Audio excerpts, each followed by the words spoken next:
Terima kasih untuk Anda yang masih bergabung bersama dengan kami dan kami juga masih mengundang Anda untuk bisa berpartisipasi di WhatsApp interaktif kami di 0812 di 8788 di 3723 seperti yang tertera di layar televisi Anda nantinya. Dan langsung saja kita akan coba lihat saham-saham pilihan yang direkomendasikan oleh Bapak Chris Aprilioni dalam menghadapi perdagangan esok hari dan mungkin saja bisa menjadi salah satu referensi untuk Anda. Dapat Anda saksikan grafis di layar televisi Anda pemirsa. Saham pilihan yang pertama ada Astra International direkomendasikan buy dengan support yang bisa diperhatikan di 5.600 hingga 6.500. Kemudian juga dari infrastruktur telekomunikasi ada Telkom 3.600 dengan target price ke 4.000. Kemudian INTP juga direkomendasikan buy 9.200 hingga 11.200. Dan terakhir saham-saham berbasis media MNCN juga direkomendasikan buy dengan support yang bisa diperhatikan 400 hingga 480 dari target resisten. Ya, ada Astra International, Telkom, INTP, dan MNCN. Dan lagi-lagi keputusan investasi tetap ada di tangan pemirsa IDX Channel. Baik, kita lanjutkan kembali perbincangan bersama dengan Bapak Chris Aprilioni selaku Branch Manager Jasa Utama Capital Sekuritas. Pak Chris, 4 saham pilihan yang Anda rekomendasikan, kita ke Astra International terlebih dahulu direkomendasikan buy. Dan kebetulan juga ada penanya yang masuk Pak di WhatsApp interaktif kami untuk ASII. Saya akan coba bacakan. Saya akan coba cek terlebih dahulu dari Ibu Lestari dari Jakarta. Tolong info untuk ICI kalau mau entry di harga berapa, support dan resistennya. Tampaknya ini sejalan Pak dengan pembahasan saham pilihan kali ini. Silakan Pak Kris untuk Astra International. Ya, Astra cukup menarik ya dengan koreksi yang cukup dalam di area di 5.700 saat ini sebenarnya jadi area entry juga cukup menarik karena kalau kita tarik seperti pembagian dividen di tahun lalu itu berarti yield-nya masih bisa mendapat sekitar 12% ya kalau kita bandingkan dengan tahun lalu 11% 12% gitu. Jadi saat ini juga merupakan area yang cukup menarik ditambah juga kinerjanya Astra masih meningkat dibandingkan tahun lalu dengan resistance terdekat mungkin di area 6.100-nya ya. Jika break 6.100 mungkin kita prediksi bisa balik ke area 6.500 sampai 6.800. Entry di level berapa direkomendasikan Pak Kris? Area sekarang cukup menarik, mungkin bisa bertahap sampai ke area 5.600 ya. Itu merupakan area tahanan yang cukup kuat untuk Astra. Baik, sebelumnya di penghujung November Pak Kris, Astra International sempat mengalami tekanan yang cukup dalam dan sempat menyentuh di harga 5.400-an. Bagaimana Anda melihat pembalikan arah yang dilakukan oleh Astra, terutama dalam beberapa hari perdagangan terakhir? Ya, untuk itu ya, makanya saya katakan bahwa tahanan area cukup kuatnya di 5.600, di bawah 5.600 seharusnya akan cenderung lebih gampang untuk kembali ke area di atas 5.600. Jadi mungkin akan ada panik selling ketika di bawah 5.600, tetapi kita melihat ini area yang cukup murah ya, seharusnya di bawah 5.600 akan cukup banyak investor yang masuk untuk membeli saham Astra dengan kinerja saat ini. Target Anda sampai dengan akhir tahun di berapa Pak untuk Astra? Sampai akhir tahun mungkin terdekat di 6.100 dulu ya untuk Astra. Oke, penutupan hari ini ditutup flat di 5750. Dalam beberapa perdagangan terakhir, Astra sudah mengalami kenaikan yang cukup signifikan. Baik, kita beralih ke saham pilihan yang kedua. Dari infrastruktur telekomunikasi ada Telkom. Hari ini di sesi kedua, Telkom ditutup di zona merah Pak Kris. Secara supportnya 38 tampaknya masih mampu dipertahankan. Analisis Anda untuk Telkom? Ya, Telkom itu kalau kita melihat dari sepanjang beberapa tahun terakhir ya itu PBV selalu bermain pada area 2,5 sampai area 4. Nah, sekarang PBV-nya Telkom hanya 2,8 jadi merupakan area yang cukup menarik untuk diperhatikan entry Telkom ya. Ditambah juga dividen yield juga masih sekitar 4% ya, masih cukup baik ya, cukup besar kalau kita lihat untuk pembagian dividen untuk saham sekelas Telkom ya di LQ45. Jadi target Telkom mungkin balik ke area 4.500 ya, 4.000 terlebih dahulu, mungkin nextnya di 4.500 seperti itu. Baik, 4.500 sampai dengan akhir tahun atau sampai dengan Januari di tahun depan Pak Kris? Ya mungkin sampai ke tahun depan ya, 4.500 di akhir tahun ini saya prediksi mungkin balik dulu ke area 4.000.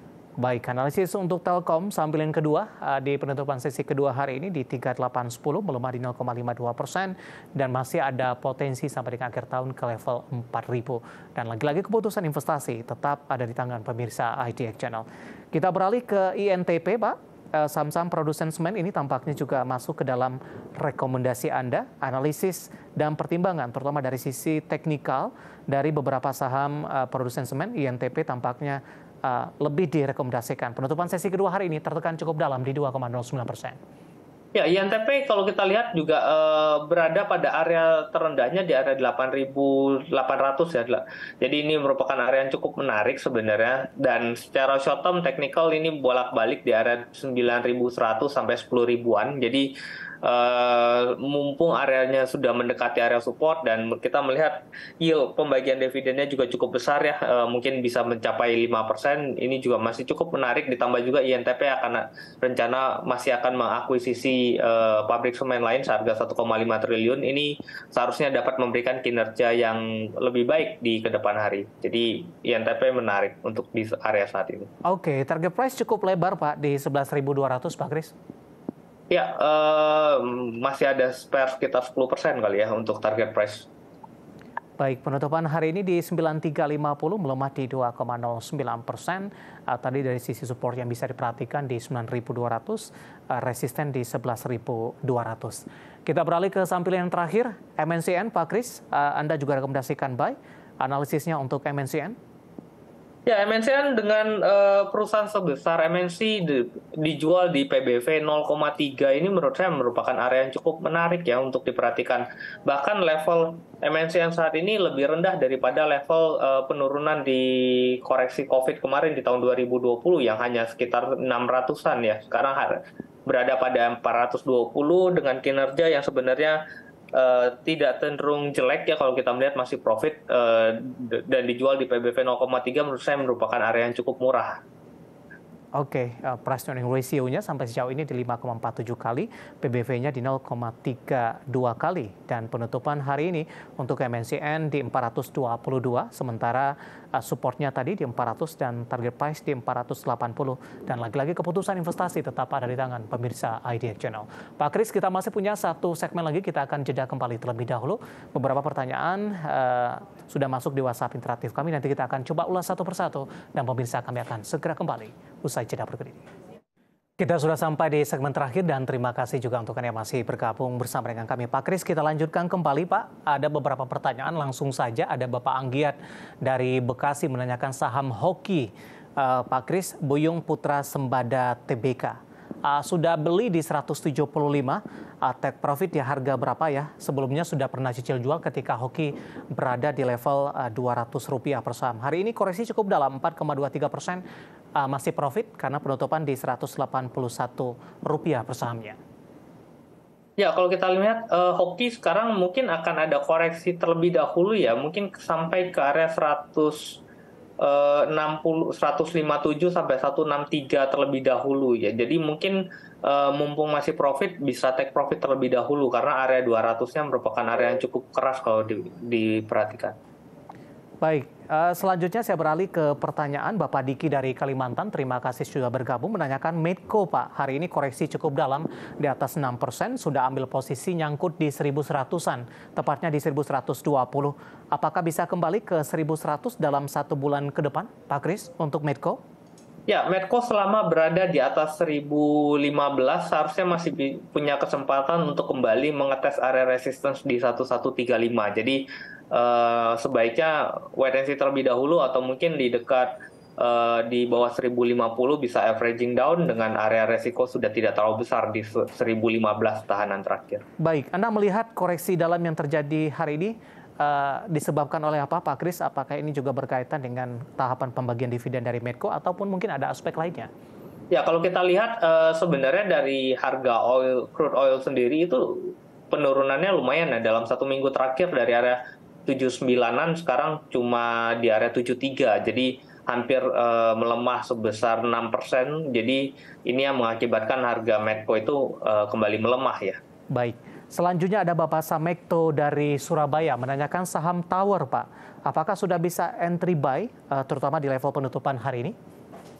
Ya, Tower cukup menarik kalau diperhatikan dengan suku bunga yang kecenderungannya mungkin ke depan akan turun, ini dapat membuat tower menjadi sentimen positif ya, karena emiten-emiten tower seperti ini biasanya hutangnya juga cukup besar, jadi akan berpengaruh pada suku bunga yang kalau mulai ada penurunan suku bunga. Jadi sementara mungkin selama suku bunga masih berada pada area tinggi ya, sementara akan cenderung sideways di area 900 sampai 1000 terlebih dahulu. Entry di level berapa, Pak? Untuk entry mungkin di area 930 sampai 950 ya untuk entry. Oke. Baik, selanjutnya ada Bapak Wijang dari Riau. Terima kasih juga sudah bergabung menanyakan saham Gosco, Pak. GZCO hingga 2 pekan ke depan, bagaimana potensinya? Ya, Gosco kalau kita lihat belum ada sentimen positif ya untuk sektor persawitan juga kalau kita perhatikan saham-sahamnya juga cenderung mandek di situ-situ aja. Jadi sementara ini belum menarik untuk diperhatikan untuk area Gosco. Oke, dan belum direkomendasikan begitu, Pak? Ya, belum direkomendasikan. Oke, selanjutnya ada Bapak Sugi dari Bekasi menanyakan perbankan Big Cap BBRI, Pak. Hari ini naik paling signifikan sampai dengan akhir tahun. Support dan resistennya di berapa? Oke, BBNI sekarang karena ada gap support dia di area 5375 dengan resistance di 5700. BBRI ya, Pak ya? Ya. Oke, penutupan hari ini di 5.500 menguat di 2,80%. Target sampai dengan akhir tahun tadi sudah disampaikan belum, Pak Kris? Ya, 5.700. Oke, 5.700 penutupan hari ini di 5.500. Masih direkomendasikan buy tidak, Pak, untuk BBRI? Kalau koreksi ke area 5375 sampai 5425 mungkin menarik untuk di entry ya. Menjelang akhir tahun ada skenario yang ke sana tidak, Pak? Ya, seperti tadi saya katakan, mungkin dalam 1 minggu ke depan akan cenderung sideways dan koreksi, jadi ya berharap masih bisa dapat di area 5.400. Baik, selanjutnya yang terakhir GJTL, Pak, dari Ibu Endang, juga dari Jakarta, ini menanyakan bagaimana prospek ke depannya untuk jangka pendek dan menengah, masih direkomendasikan buy tidak untuk Gajah Tunggal? Oke, karena hari ini kenaikannya sudah 25%,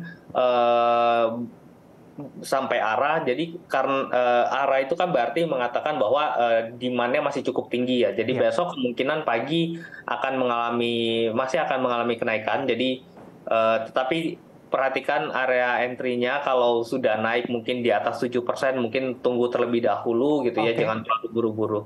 Baik, penutupan hari ini di 1110 menguat di 24,72% untuk Gajah Tunggal. Waktu kita cukup terbatas, Pak Kris, dan tampaknya pembahasan tadi sekaligus mengakhiri bersama kita untuk kali ini.